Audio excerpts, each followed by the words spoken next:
Vous écoutez Aligre FM 93.1.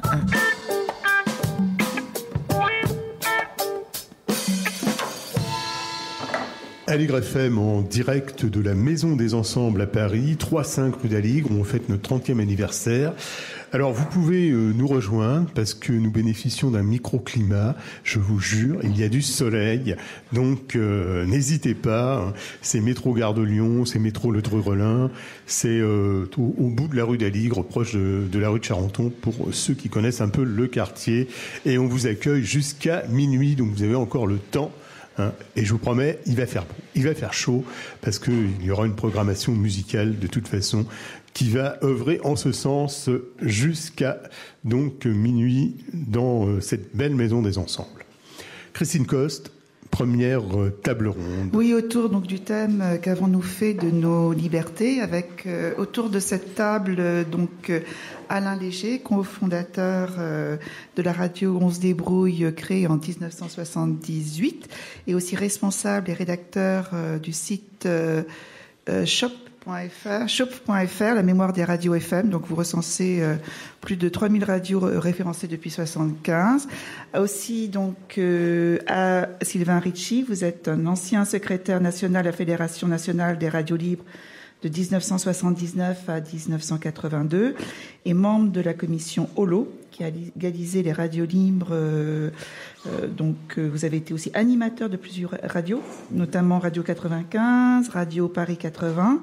D'ailleurs, dans ce cadre-là, vous avez été arrêté et inculpé pour violation au monopole d'État en 1980 et avez bénéficié un an plus tard d'un non-lieu. Et aujourd'hui, vous êtes proviseur au lycée gallois. C'est ça. Bonjour. Thierry Lefebvre, historien des médias, vous enseignez à l'université Paris 7 en sciences de l'information et de la communication. Vous êtes aussi l'auteur en 2008 d'un livre sur la bataille des radios libres aux éditions Nouveau Monde et cette année d'un autre ouvrage, Carbone 14, Légendes et histoires d'une radio pas comme les autres, c'est aux éditions INA. Et puis, bien sûr, aussi avec nous, Philippe Vanini, cofondateur d'Aligre FM. Donc, ce que j'aimerais, on commence peut-être par resituer un petit peu ce contexte de création de ces radios libres. On retombe peut-être même avant 81. Et voilà. Alors, qui veut ouvrir ce champ de liberté qui s'est ouvert dès les années 70 ? Oui, c'est vrai. Tout a commencé en fait en Italie. Là, puisque c'est toujours les Italiens ont toujours un peu d'avance sur nous. J'étais parti avec Jean Ducarroir, qui était un ami, très grand ami, qui aujourd'hui n'est plus parmi nous malheureusement. Et nous avions rencontré des Italiens à Radio Alice, à Bologne. Et c'est par eux, par leur intermédiaire, qu'on a mis la main sur la filière des émetteurs. Parce qu'il y avait beaucoup de gens qui, après le Larzac, après plein de mouvements, les féministes, etc., voulaient faire comme les Italiens, mais on avait les micros, mais on n'avait pas ce qui allait derrière. Donc on avait commencé donc à récupérer une dizaine d'émetteurs, des petits émetteurs de 25 watts, et on les a diffusés, et chacun dans son coin. Alors il y a eu Radio 93 à partir de 78, Radio 95, les radioteuses, enfin il y a eu tout un mouvement de radios libres qu'on dirait aujourd'hui alternatives, qui n'étaient pas les radios locales, mais des radios vraiment engagées, des radios liées à des mouvements, des communautés, à des idées, et qui explosaient un peu dans tous les sens, un peu comme Radio On se débrouille. Effectivement. En ce qui me concerne, j'ai toujours été un passionné de radio. Certes, j'avais peut-être des idées, mais c'était la radio qui m'animait. Et en fin 77, j'ai rencontré les gens qui animaient une radio à Paris, sur la place des Abbesses. Ça s'appelait Abbesse Echo. Et je me suis dit, tiens, pourquoi on ne ferait pas la même chose dans le 12e arrondissement, puisque j'habitais dans le 12e arrondissement. J'ai passé une petite annonce dans le journal Libération de l'époque, en décembre 77, et puis une trentaine de personnes m'ont répondu. On s'est réunis et 15 jours après, un mois après, nous étions installés à 300 mètres d'ici, pas très loin, rue de Lyon, dans l'appartement d'un des fondateurs qui avait trouvé un émetteur. Moi, je ne l'avais pas trouvé en Italie. Lui-même l'avait fabriqué. Il était ingénieur du son. Et c'est comme ça que Radio On se débrouille a vu le jour le 15 février 78 Et aussi, on peut dire que Radio Aligre est peut-être un peu la suite de Radio On se débrouille, puisque nous avons fait des émissions aussi, Place d'Aligre, en mars 78. Mais donc c'était des radios, avant s'appeler des radios libres, c'était des radios pirates. Et je voudrais savoir aussi de quel désir, de quel rêve sont nées ces radios. Et Philippe aussi, je me tourne vers toi pour que tu nous racontes aussi le contexte d'Aligre.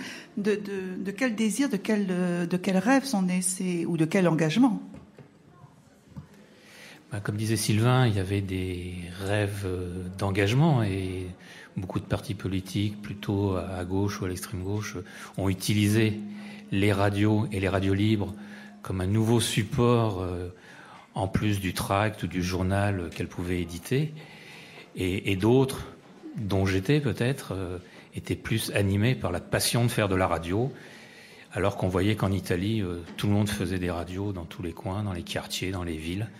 Voilà un petit peu la genèse des radios pirates, certes, puisque faut pas oublier qu'aussi à l'époque, nous étions brouillés et 95% de notre temps était brouillé par les autorités.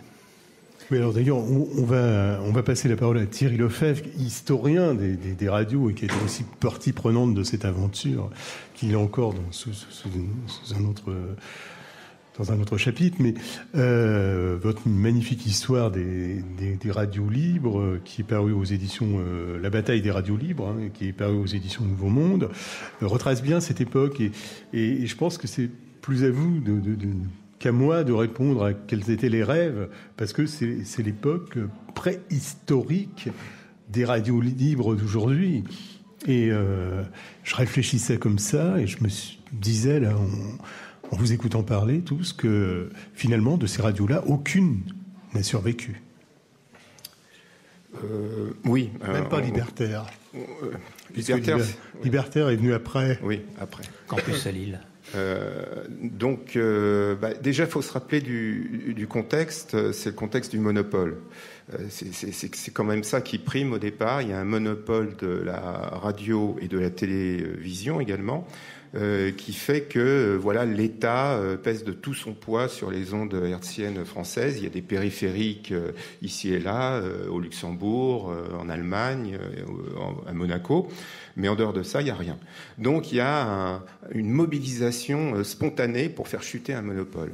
C'est pour lutter contre le monopole de la radiodiffusion que la plupart des acteurs vont se lancer spontanément dans ce mouvement, tandis qu'il y a Albino Pedroia qui arrive parmi nous. Donc Albino Pedroia pourra parler également de sa propre expérience, donc dans l'équipe de Radio Verte qui va déclencher en quelque sorte ce mouvement en mai 1977, avec des premières émissions qui étaient délibérément construites, fabriquées, avec une promotion même à la télévision pour faire tomber le monopole. C'était trop fort même. Et à partir de cet instant, une multitude d'acteurs vont rentrer en mouvement pour faire chuter ce monopole. Chacun avec ses convictions antérieures, donc les uns en voulant construire plutôt des radios, on va dire, culturelles, d'autres des radios de lutte, d'autres des radios de ceci, de cela. Mais l'idée première, c'est ça. Et ce qui fait que l'ensemble de ces radios vont converger au moins pendant une première période, jusqu'en 81, 82, avec quand même des petites différences. Quand je vois Sylvain Richy et Albino Pedroia, donc Albino Pedroia représentant à l'époque de l'ALO, l'Association pour la libération des ondes, et juste à côté de lui, donc Sylvain Richy, représentant de la Fédération nationale des radios libres, qui était en lutte ouverte à cette époque-là, avec des accords conjoncturels quand il le fallait, en particulier sur la question du financement, de la publicité, de bien d'autres choses dont Albino va nous parler tout de suite. Albino. Est-ce que je peux rajouter juste quelque chose sur votre explication, parce que je pense qu'il manque quand même la toile de fond, une toile de fond importante, et c'est peut-être une des raisons pour lesquelles on s'engueulait souvent, parce que la publicité finalement, elle a cristallisé un conflit par rapport au négoce des ondes, Et la toile de fond, c'est que au moment où le giscardisme essayait d'étouffer ou de donner une réponse à l'envie de la jeunesse de créer quelque chose sur les ondes, avec son Radio 7, hein, c'était la réponse giscardienne à cette poussée de la jeunesse. Hein. Je crois qu'il y a eu un mouvement profond de la jeunesse. Bon, bien sûr, après 68, après il y a eu les grèves de lycéens, il y a eu les engagements dans le Larzac. Donc il y avait une envie de parler, une envie de créer, une envie de dire des choses, une envie d'agir. Et ça, c'est arrivé aussi à un moment où le militantisme radical s'essoufflait. Et donc, de nouvelles formes d'expression ont été, le vecteur à la créativité de cette jeunesse. Et si on comprend pas ça et qu'on le réduit simplement à la lutte contre le monopole, je crois qu'on ne comprend pas l'impact politique, idéologique, sociologique qui explique les oppositions et pourquoi on s'est crispé sur la question de l'argent, de la publicité. Parce qu'il y avait vraiment... il y avait les radios, on va dire... Il y avait 3 types de radios. Il y avait les radios américaines qui voulaient faire de la musique, qui voulaient se professionnaliser, où la publicité, c'est un moyen d'avancer, d'exister et de faire du business. C'est ce qu'on vous reprochait, d'ailleurs, hein. Il y avait les radios plus traditionnelles, communautaristes. Et alors, il y avait les curés, les communautés religieuses. Bon. Et puis, il y avait une 3e catégorie de radio qui était un peu un fourre-tout dans lequel on trouvait d'anciens gauchistes, des féministes, des jeunes qui avaient envie de créer des choses. Par exemple, à Carbone 14, c'était une radio formidable, cette radio-là. Elle était apolitique, mais c'était une radio où on passait des soirées vraiment extraordinaires à l'écouter ou être dans leur studio. C'est une radio de fou, quoi. Hein. C'était, à mon avis, la radio la plus créative de l'époque. Et puis, il y avait d'autres radios. Il y avait des radios Baba, comme Ici et Maintenant, hein, où là, on les écoutait, et puis si vous étiez insomniaque, à minuit, vous étiez sûr de dormir. Et où on avait tous les grands délires bouddhistes, etc. Donc, toutes ces radios étaient des radios, finalement, je parle des radios qui ne se disaient pas professionnelles, hein. C'était des radios qui voulaient créer, tout simplement. Il y avait une bande de jeunes à l'intérieur. Ça pouvait aller de 1, j'ai connu une radio libre à 1 animateur, à un couple, jusqu'à, effectivement, un mouvement, de quartier ou de syndicalistes ou d'autres, quoi. Alors, je tiens à redorer le blason de Radio Ici Maintenant, qui est la plus ancienne radio existante à Paris et dans la région parisienne, puisque créée le 21 juin 1880. C'est le siècle dernier. Voilà, c'était le siècle dernier. Et donc, qui était une radio quand même très originale, très créative, au moins pendant sa grande première époque. Enfin, c'est vrai qu'on s'est disputé, mais on s'est quand même énormément amusé. Hein. C'était bien. Non, mais il y a une chose... Albino Pedroia. Il y a une chose qui est difficile aujourd'hui à comprendre pour quelqu'un qui a 18, 20, 25 ans. Il y avait le monopole. Et Internet n'existait pas. Aujourd'hui, si je veux m'exprimer, j'ouvre un blog, j'ai rien à demander à personne, je fais ce que je veux, je respecte une règle ou deux, et puis je peux... À l'époque, il y avait ou la presse... ou l'écrit, ou la radio. Et donc, on a essayé de faire ça. C'est vrai que au début, ça s'est fait un peu dans la confusion, comme d'ailleurs tout mouvement. Mais ce qui est bien, c'est que chacun pouvait s'exprimer. C'est vrai qu'il y avait ceux qui étaient pour un financement publicitaire, ceux qui étaient contre, etc. Si moi, je regarde ça après, avec donc le recul, aujourd'hui, on a quand même ce privilège-là de regarder ça avec le recul, c'est que le législateur, il s'est efforcé de faire les choses le mieux possible. Il a donc autorisé un secteur associatif et un secteur purement commercial, ce que vous appelez, vous, à l'américaine. Il ne faut pas oublier une chose, la radio, comme la télévision, comme la presse, a un modèle économique, c'est-à-dire qu'il faut qu'il y ait des recettes pour qu'on puisse... salarier un petit peu et assurer une continuité de l'antenne. Il ne faut jamais oublier ça. Or, moi, je crois que la faiblesse de la législation mise en place en 81, 82, 84, 86, etc., c'est qu'on n'a pas prévu, ou en tout cas trop faiblement prévu le financement des radios associatives. Ça, c'est le grand problème. C'est le grand problème. Je termine juste en disant que là où aujourd'hui France Bleu, les 43 radios locales de Radio France, là où France Bleu n'est pas forte, les radios associatives ont une très bonne audience. C'est bien qu'elles peuvent faire leur travail. Sinon, France Bleu a des moyens énormes. Il a des journalistes professionnels qui sont là à plein temps. Et face à ça, une radio associative qui vit sur le bénévolat aura beaucoup de mal. Avec des exclusivités aussi sur les événements. Voilà, aussi. Ça aussi, c'est un autre problème qu'on ne soulève pas assez. Mais effectivement, ça pose aussi la question du positionnement du gouvernement Mitterrand en 81, quand ils arrivent, leur position vis-à-vis des radios libres. Oui, moi on a eu déjà l'occasion d'en parler lors d'un débat des 30 années de l'AFM l'année dernière. C'est que le gouvernement était totalement impréparé, mais vraiment, des amateurs. Enfin, nous, on n'était pas plus qu'eux, mais on pense toujours que l'administration a des moyens pour s'informer, etc. Et finalement, il ne savait rien.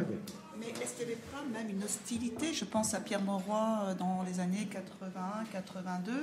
Qui va non pas d'hostilité. Non, on lui attribue une phrase non aux radios fric. De toute façon, les radios à cette époque-là sont toutes des radios associatives, loi 1901, donc a priori n'auraient pas dû faire de l'argent. Donc ça correspondait à la ligne générale. Simplement, évidemment, que ce soit Énergie ou beaucoup d'autres, elles vont définir un statut associatif et elles vont évoluer assez rapidement. Enfin, moi, j'apporterais quand même un bémol sur cette analyse.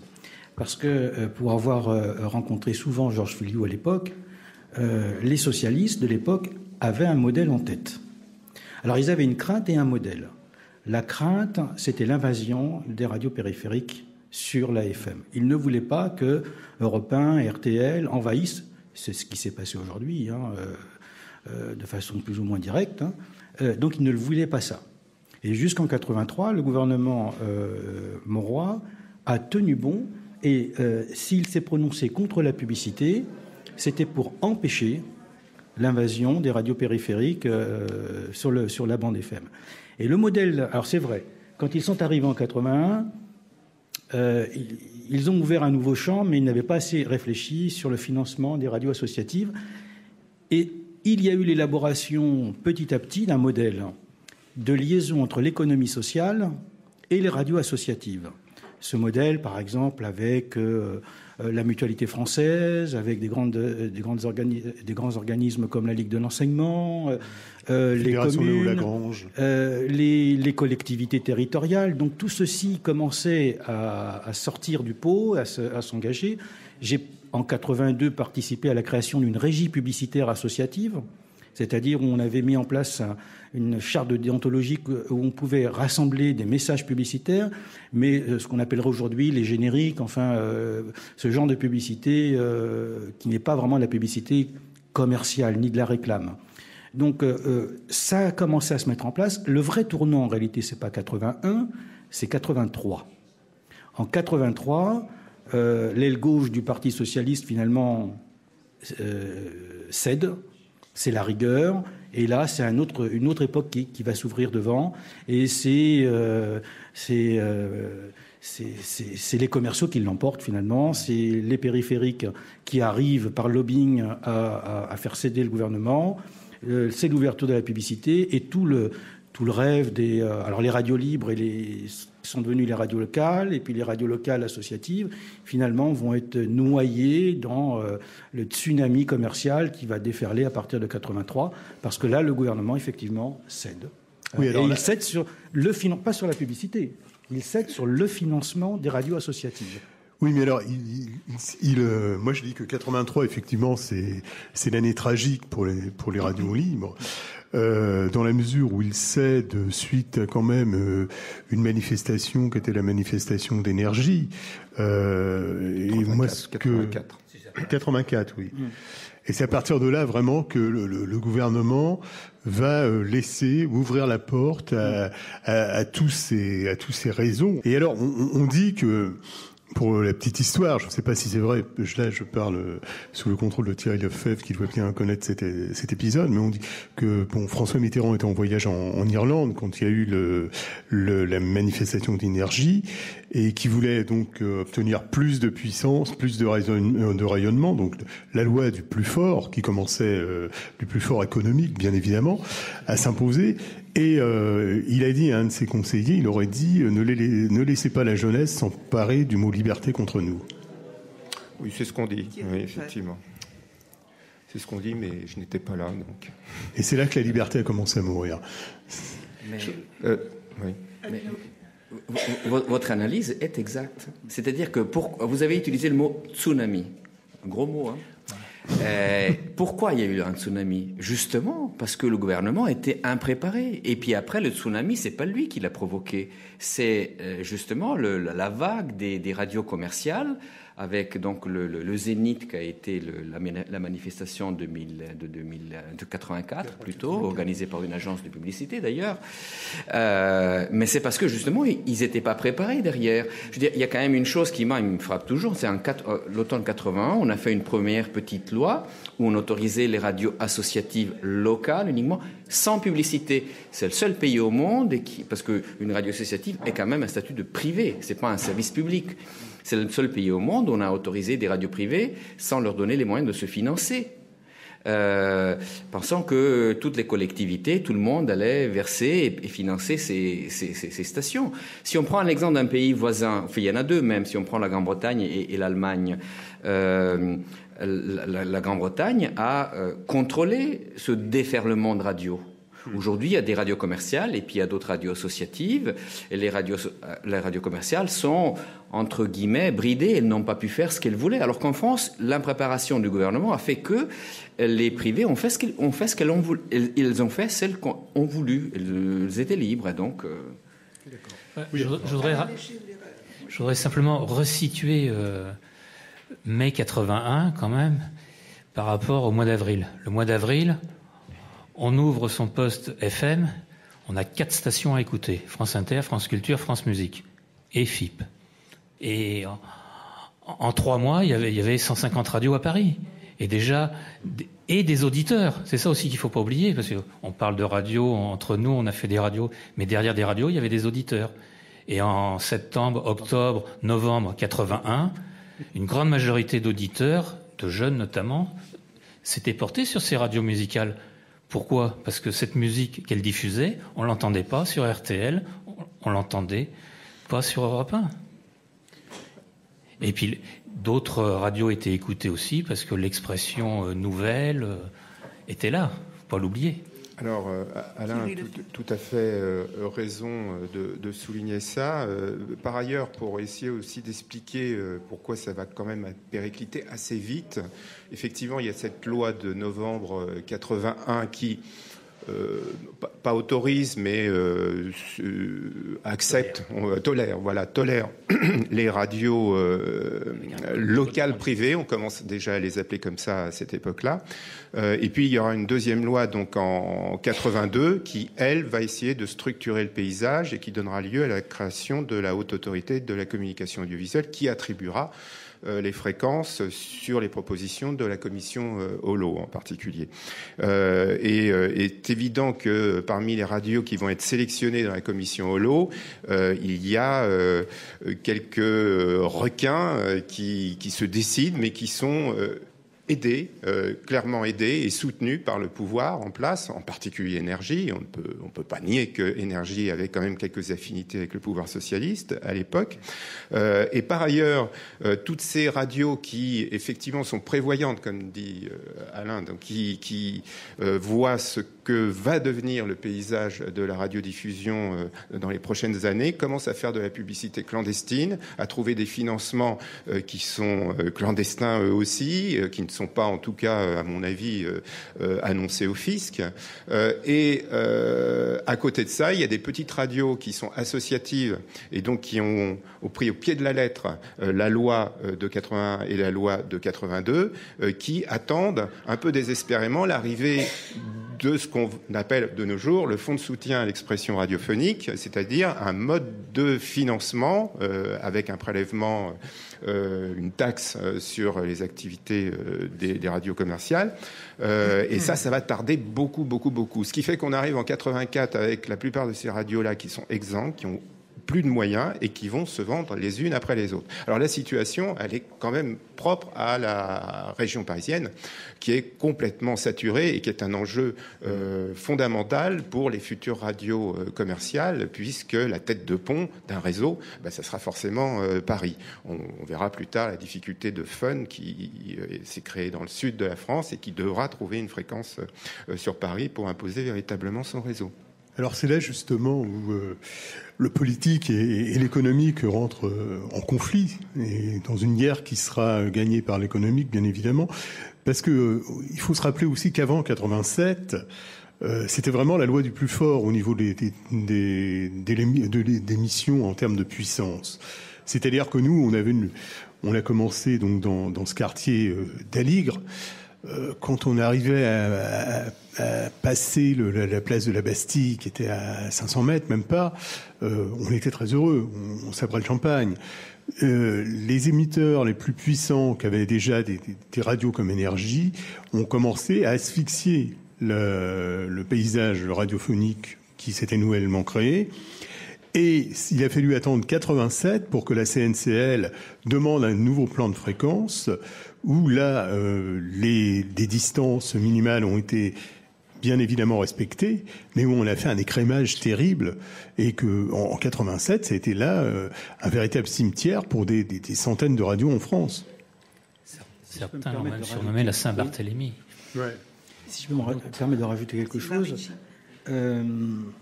cette issue fatale n'était pas forcément l'issue prévisible en 81 ou 82. Puisque, à l'époque, il y avait, pour planter le décor, trois fédérations de radio. Il y avait l'ALO qui représentait un peu les apolitiques de droite, la FNRL-TLI. J'exagère, mais ça permet de bien voir un peu dans l'éventail politique où ça se situe. Non, mais c'était très, très important parce que cette problématique politique permet de comprendre ce qui va se passer plus tard. Il y avait la FNR-TLI qui était une scission de la FNRL qui représentait plutôt la droite du PS et puis le reste. Et puis il y avait la FNRL qui restait la principale fédération en nombre et en idéologie associative, contestataire, de gauche, issue du mouvement social des années 70. Et ces trois fédérations ont été réunies dans la commission Holo et on nous a demandé de faire le ménage entre les lignes, de réussir à diminuer la nébuleuse hertzienne. Voilà. Ce que nous avons fait. Et ça a été effectivement un travail, puisque là, il y avait un vrai enjeu de mettre en place ce plan de partage de fréquences pour que les radios associatives existent. Puisque l'ALO défendait à l'époque que les grosses aient leur propre fréquence et que les petits se débrouillent à se regrouper. Donc nous avons quand même réussi à faire que près de 60% des fréquences de l'époque soient attribuées à des fédérations, enfin des radios regroupées associatives. Et jusqu'en 82, tout n'était pas joué encore. Parce que ces radios associatives, elles ont pris possession de la FM. Mais Sylvain, toutes les radios étaient associatives. Non, je parle des radios associatives non commerciales. Voilà, non commerciales. À visée non commerciale. À visée non commerciale. Parce que les commerciales étaient Vous avez tout à fait dissimulées. raison. À visée non commerciale. Donc elles existaient, elles prenaient possession de leur territoire, elles commençaient à tisser des liens à la fois avec les grands agents économiques de l'économie sociale, des collectivités, etc. Ça commençait à se mettre en œuvre. Il y a eu effectivement cette année 84 où il y a eu, on peut dire, presque une petite trahison, un revirement en tout cas, un revirement de l'idéal des radios libres, parce que jusqu'en 83, tout n'était pas encore joué. On aurait pu très bien imaginer que le législateur définisse deux modes de financement encadrés, dans lequel il y ait un financement pour les radios qui avaient des visées commerciales, musicales ou autres, et puis garantir un espace sur la bande FM pour les autres radios en légiférant sur les modes de financement. Ça, c'était possible. Créer un fonds d'expression et de financement comme on l'a fait pour le cinéma, comme on l'a fait pour le livre, on aurait pu très bien le faire pour les radios. Et là, il y a eu un renoncement, là. Il y a eu un renoncement qui fait que les radios associatives se sont retrouvées finalement asséchées. Elles n'avaient pas eu le temps, parce qu'elles n'avaient pas d'expérience. C'était à 90% des jeunes de moins de 30 ans qui étaient dans ces radios. Donc elles n'avaient pas d'expérience, n'avaient pas eu le temps encore de tisser vraiment leur réseau pour financer leurs activités. Et, elles se refusaient à faire de la publicité qui aurait pu les soulager un tout petit peu. Et donc, elles ont été prises vraiment de façon brutale avec ce revirement des années 84. Et c'est, à mon avis, l'explication principale qui fait que le monde des radios libres, avec le L majuscule, a dépéri progressivement à partir de 84. Alors, j'ai pas la même explication, Albino. C'est que ce revirement, il n'y a pas de revirement véritablement en 84. Le problème, c'est que les petites radios associatives qui n'avaient aucune visée commerciale et qui ne cherchaient pas à se procurer des revenus autres que des revenus, on va dire, dans un cadre public, donc des subventions, ces radios n'ont pas bénéficié pendant 3 ans, pratiquement 4 ans, du fonds, ça s'appelait le fonds de péréquation à l'époque. Donc il y a eu des retards considérables et ces radios ont accumulé des déficits, des endettements. Si on prend l'exemple de Fréquence Libre, qui était une radio phare à cette époque-là, elle s'est retrouvée, je crois, avec des dizaines de millions de déficits et elle a dû se vendre, donc en 85, entre 84 et 85, à Radio Monte-Carlo. Bien évidemment, Radio Monte-Carlo n'était pas identifié à cette époque-là, mais c'est à cette époque-là que Radio Monte-Carlo s'implante sur le 103.1, où elle est toujours, à ma connaissance, depuis 84. Donc le problème, c'est pas un revirement en 84, c'est pas le fait que la publicité soit autorisée qui va assécher les radios associatives qui ne font pas de publicité. C'est pas ça en pratique, puisque vous savez bien que le fonds de soutien, c'est une taxe sur les radios qui font de la publicité, donc logiquement ça aurait dû créer une sorte de cercle vertueux, mais c'est le retard au financement. On ne s'est pas préoccupé d'aider ces radios et donc les déficits se sont accumulés avec TDF qui demandait à cette époque-là des tarifs extrêmement élevés pour diffuser. Pas tout à fait encore d'accord, parce que je veux donner une pause musicale. Dès 1979, Radio Énergie avait créé sa régie publicitaire. Dès 1979. Monsieur Baudecroux a adhéré à la FNRL en avril 1978. Allô ? Non. Si. Je peux vous montrer. Je peux vous montrer le document. Je l'ai reçu avec Jean Ducarroir en 1978. Monsieur Baudecroux, il arrivait avec un projet de radio absolument aberrant, de faire une radio de remise en forme le matin. Et petit à petit, son projet s'est affirmé.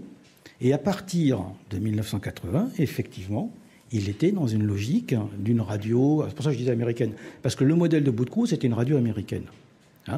Et à partir de là, il avait en poche sa régie publicitaire.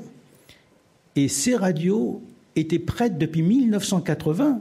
Il n'attendait que le feu vert pour pouvoir se mettre en marche. Alors que les autres, les petites brebis, elles attendaient, elles pensaient que le pouvoir socialiste allait effectivement leur ficeler un mode de financement, les protéger, etc. Et elles ont été assez comment dirais-je, cigales, c'est-à-dire et jouissives. Elles ont vécu jusqu'en 83, financé comme elles ont pu. Et à partir de 84, elles se sont retrouvées devant une réalité qui, pour elles, a été très brutale et elles n'étaient pas prêtes à ça. Mais dire que c'est à partir de 84 que les radios commerciales ont commencé à utiliser la publicité, c'est faux. Dès 80, elles étaient prêtes, elles avaient créé leur propre régie. Et le pouvoir le savait. Je voulais juste dire une chose, et je serai bref. je ne peux pas laisser dire que l'ALO était une association de droite. Je ne veux pas être lynché quand je sors ici de tout à l'heure. C'est vraiment une absurdité. C'est vraiment une façon de voir l'histoire qui n'a pas de sens. L'ALO, A-L-O, Association pour la libération de l'Onde, c'était une association de pionniers. Or, sa caractéristique, c'est que pour adhérer, pour être membre, d'ailleurs, être membre, c'était une simplicité absolue, il fallait être intéressé à la radio. Tout le monde venait. Il y avait des étudiants, des gens de gauche, des gens de centre. Il y avait même des giscardiens qui venaient. Il y avait même pas de cotisation. C'était vraiment très spontané. Mais c'était pas une association de droite. Il se trouve que, au sein même de l'ALO, il y a eu des grands débats, comment financer, etc. Et bon, il y a une majorité qui était une majorité, mais il y avait aussi une majorité qui était pour la publicité. Mais c'était vraiment une association de pionniers, parce que l'ALO a vécu de 77 avant tous les autres, jusqu'à 82, 83. Après 84, elle a disparu pratiquement. Thierry le sait très bien parce qu'un jour il s'est pointé chez moi pour chercher les archives de l'ALO et après il a fait ce remarquable bouquin dont tu parlais tout à l'heure et donc il peut confirmer si je dis une bêtise. Par contre, les autres associations, elles étaient vraiment militantes. Elles avaient une mission. D'ailleurs, elles existent encore. Mais l'ALO n'était pas une association de droite. Juste une chose, Baudecroux, c'est vrai, lui, il avait un projet. On peut pas l'accuser d'avoir un projet. Il l'avait déjà en 75, le projet. Alors que les associatifs sont nés un peu avant 81, et puis après, effectivement, ils sont arrivés après et plus impréparés.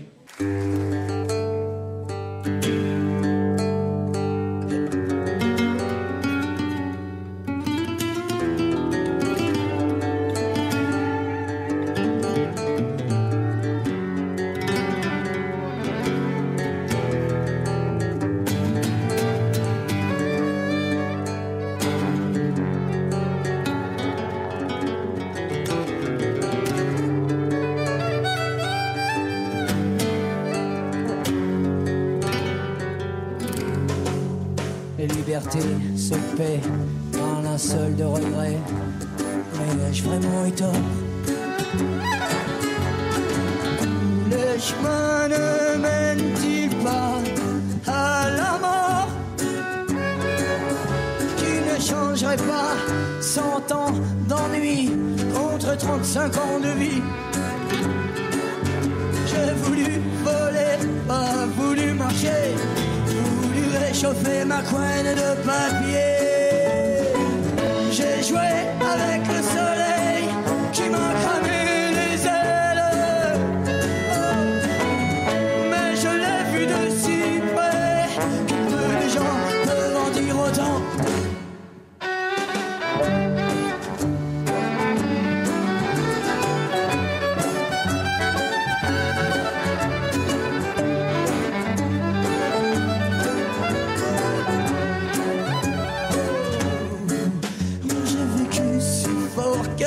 Tuer ce corps fondu, désintégré en plein élan, comme une statue éphémère en suspens dans l'air. Les plus belles femmes du monde se sont penchées sur mon cas au moins de 5 secondes. J'étais riche à millions de tous ces petits corps si mignons, mignons. La mort, j'aurais eu les deux. La liberté ou la mort, c'est mieux que finir vieux.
Aligre FM qui célèbre son 30e anniversaire en direct de la Maison des Ensembles, 3 à 5 rue d'Aligre dans le 12e. Vous pouvez nous rejoindre, ça va durer jusqu'à minuit.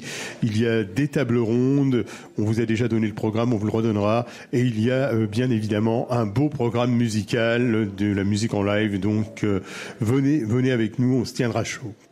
Christine Coste. Donc on reprend notre table ronde autour de la question qu'avons-nous fait de nos libertés avec donc Alain Léger, Sylvain Ricci, Thierry Lefebvre, Albino Pedroia et Philippe Vanini.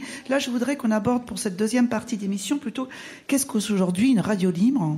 Et voilà. Donc à vous, messieurs, de me dire qu'est-ce que c'est qu'une radio libre aujourd'hui et qu'est-ce qu'effectivement cette liberté veut dire et qu'est-ce qu'elle engendre, qu'est-ce qu'elle a nécessité.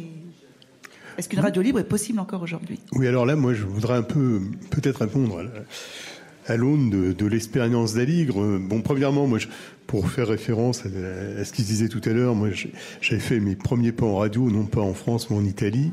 J'avais vu ce qu'étaient devenues les radios italiennes.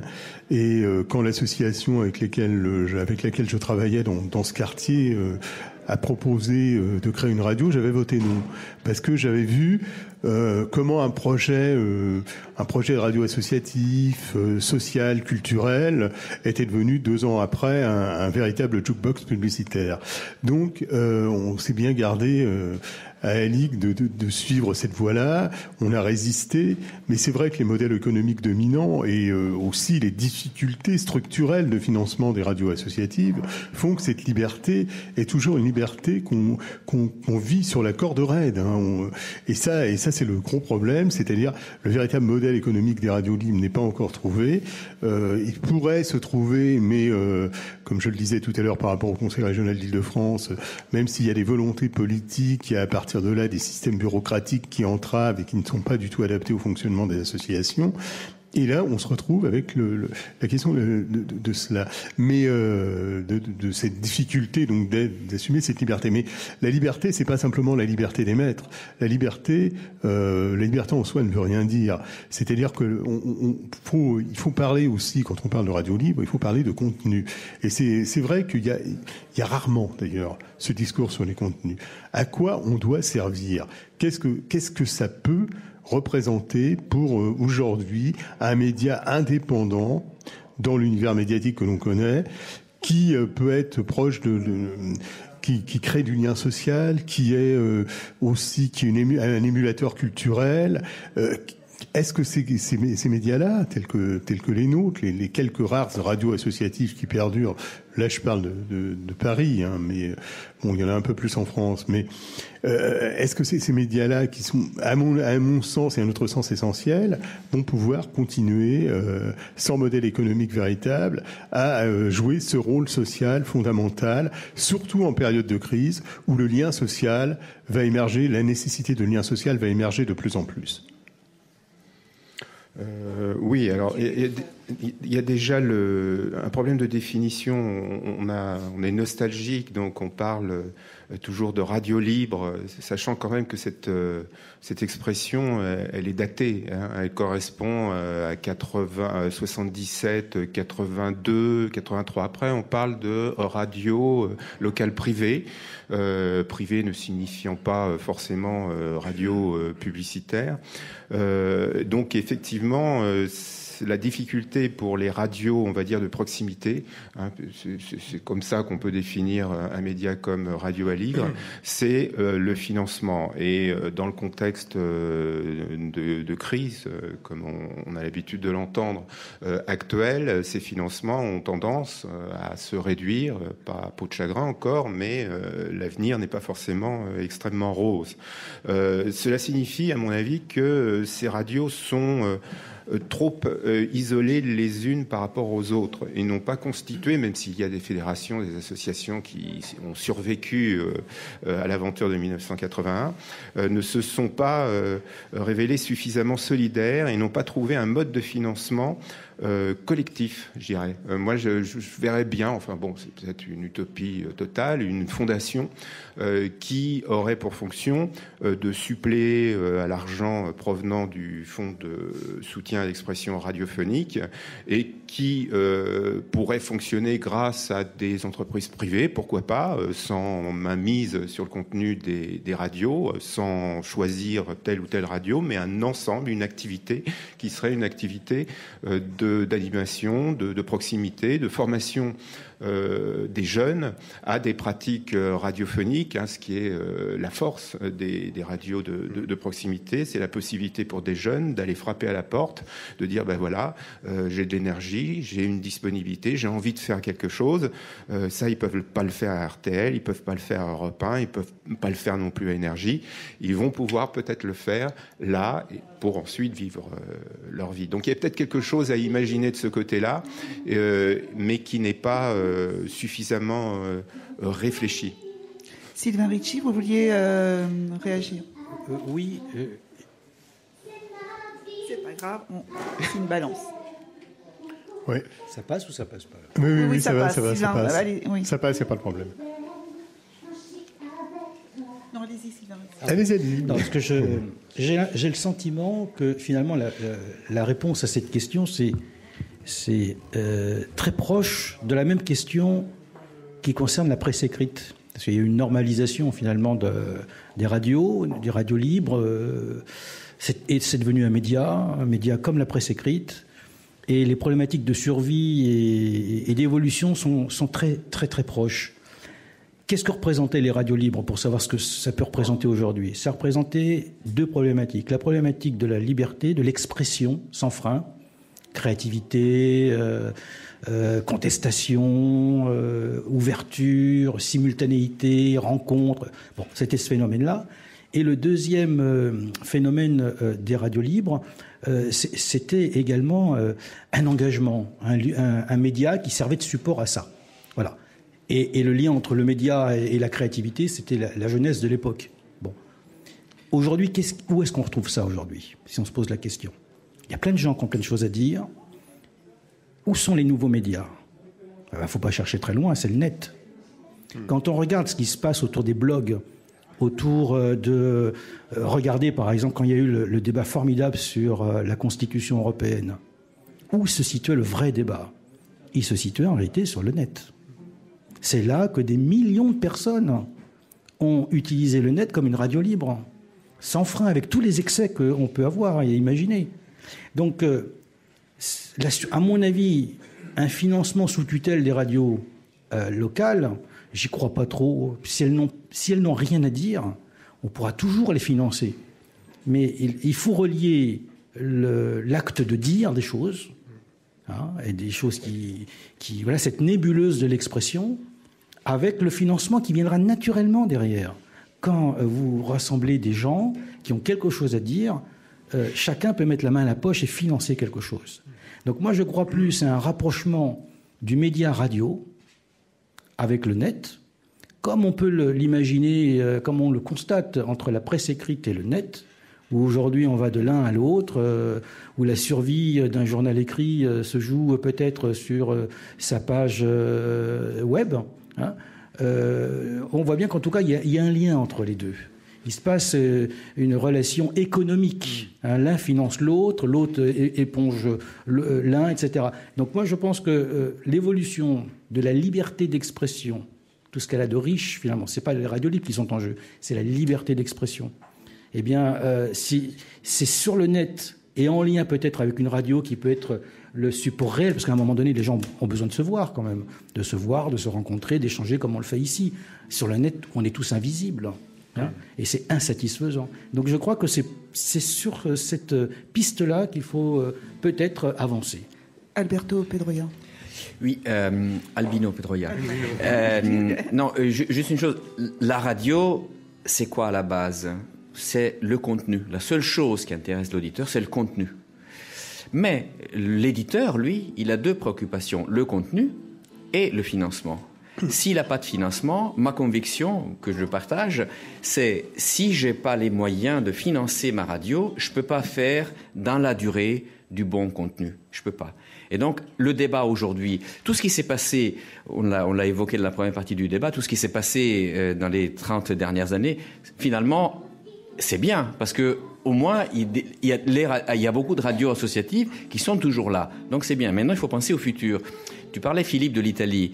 En Italie, la libéralisation des ondes est intervenue quelques années avant la France. Aujourd'hui, le format dominant, c'est le commercial. Mais il y a 2 ou 3 exemples, en tout cas 2, au moins, de radios d'information indépendantes. Elles sont de gauche, comme Radio Popolare, qui ont su trouver un modèle économique qui fonctionne. C'est quoi? C'est d'une part la publicité, ils n'ont pas peur, et ils ont créé une coopérative où les auditeurs, en quelque sorte, payent, entre guillemets, un abonnement. Enfin, ils sont membres de la coopérative, et chaque année, et ce système de financement, c'est à peu près moitié-moitié. Moitié la coopérative, moitié la publicité. Voilà un modèle. Moi, je pense que s'il y a une chose à faire, c'est vrai, sur l'Internet, évidemment, la radio est liée à l'Internet. Je ne sais pas si c'est la solution.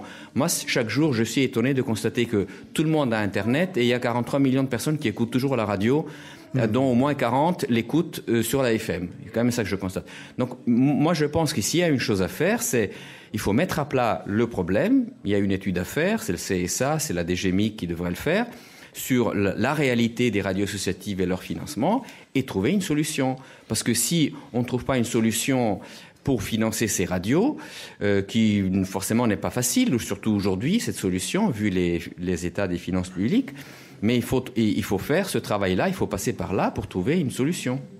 Oui, alors là, il y a un point sur lequel j'aimerais insister, c'est-à-dire que quand vous parlez justement du financement des radios et notamment de la publicité, il est effectivement possible, nous on est hostile à la publicité sur Alix, parce que dès l'instant où on essaye de faire en sorte que les gens réfléchissent, que les gens interrogent le monde dans lequel ils vivent, on sait très bien que le principe de la publicité, il est pavlovien, c'est stimulus-réponse. C'est surtout, pour un publiciste, d'enlever le tempo réflexif. Et l'autre réflexion qu'on peut se faire, c'est dans une société qui est en crise, avec une jeunesse en crise au chômage, on a un modèle dominant aujourd'hui au niveau quantitatif, tout au moins dans les radios, qui est un modèle publicitaire qui incite à la consommation consumériste, mais s'adresse à une population qui est dépourvue de moyens.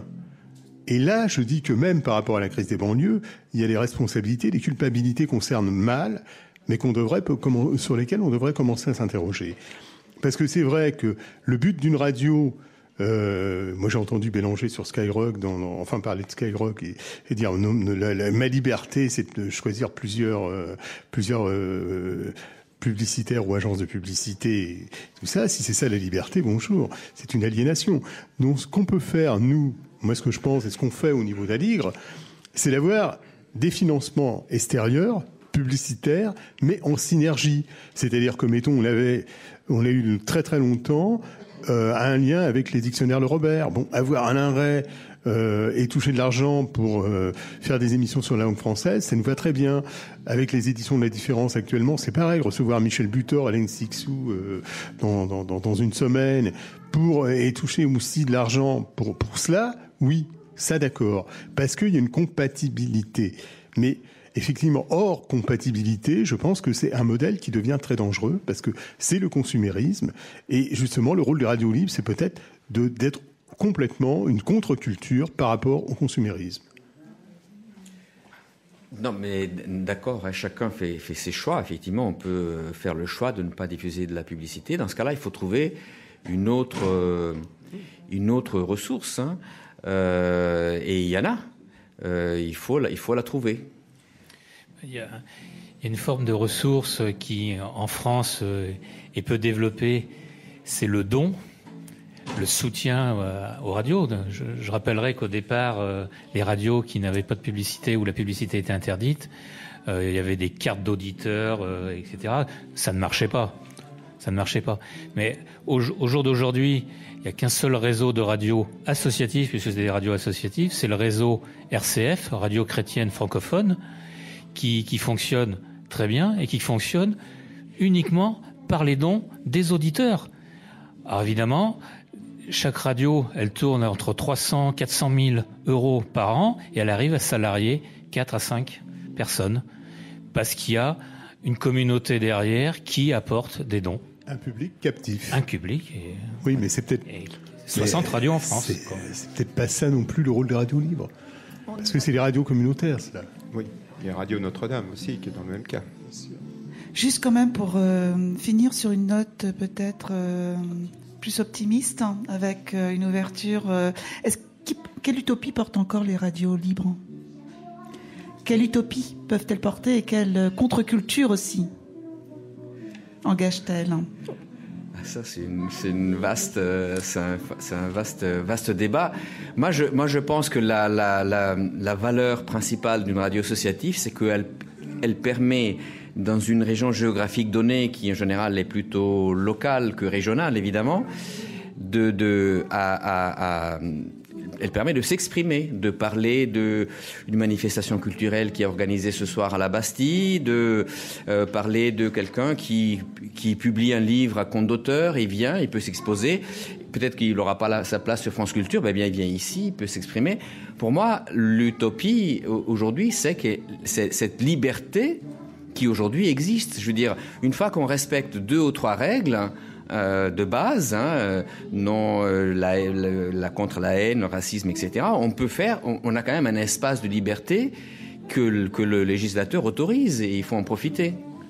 Et aussi, c'est pas simplement un manichéisme, c'est-à-dire on prend pas les plus petits, on prend la qualité, c'est-à-dire que nous, on a reçu plusieurs prix Nobel de littérature sur Aligre, mais on a reçu aussi des écrivains balbutiants, qui certains sont devenus célèbres comme Christine Angot, Marine Diaye ou Houellebecq, d'autres non.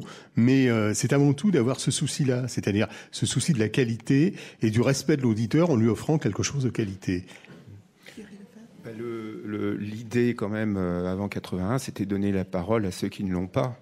Donc je pense que ça peut être une belle utopie pour les radios associatives.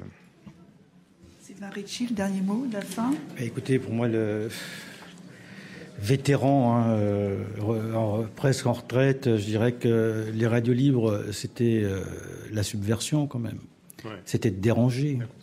Voilà, donc si c'est pour être une radio tranquille, pépère, qui fait parler tout le monde, bien écoutez, il y a tout ce qu'il faut là.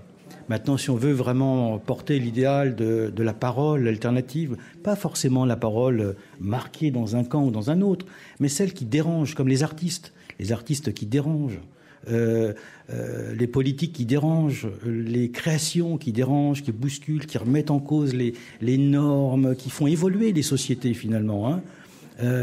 Aujourd'hui, l'idéal, oui, c'est un curseur. Où est-ce qu'on place la notion d'idéal ? Moi, j'aurais tendance, parce que je suis quelqu'un de plutôt idéaliste dans ma vie, donc ce serait pour moi, l'idéal, c'est de retrouver cet engagement un peu, cette illusion, cette ingéniosité qu'on avait, qu'avaient ces radios. C'est pas simplement donner la parole. Les radios libres, ça se résume pas au médium, voilà. Hein. Il y a derrière un contenu et en particulier, je pense que dans la société où on vit aujourd'hui, où il y a une souffrance qui est colossale, je crois que j'ai l'impression que ces souffrances ne s'expriment pas aujourd'hui. Et je crains que ça explose, parce que il n'y a pas que l'économie, il y a aussi la reconnaissance, il y a rien que la légitimité d'exister, tout simplement. Et il me semble que les radios libres aujourd'hui, quand on tend l'oreille, on n'entend pas tout ça. Et s'il y avait un idéal, je crois que c'est vers ça qu'il faudrait essayer de tendre. Alain Léger ? Moi, je dirais, pour résumer, l'idéal, elle va aussi avec la technologie. Je pense qu'il y a 40 ans, les créateurs, les dessinateurs s'exprimaient dans les petits journaux de quartier, les fanzines de lycée qui n'existent plus aujourd'hui. Quelques années après, les radios libres ont été là pour apporter cette création.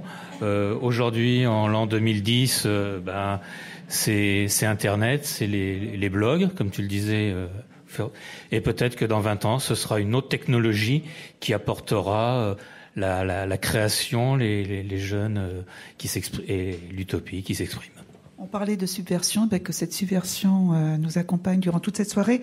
Vous allez écouter maintenant Marie Cherrier, et pour la prochaine table ronde, nous nous retrouvons dans 1 heure autour donc du thème sur la liberté d'expression.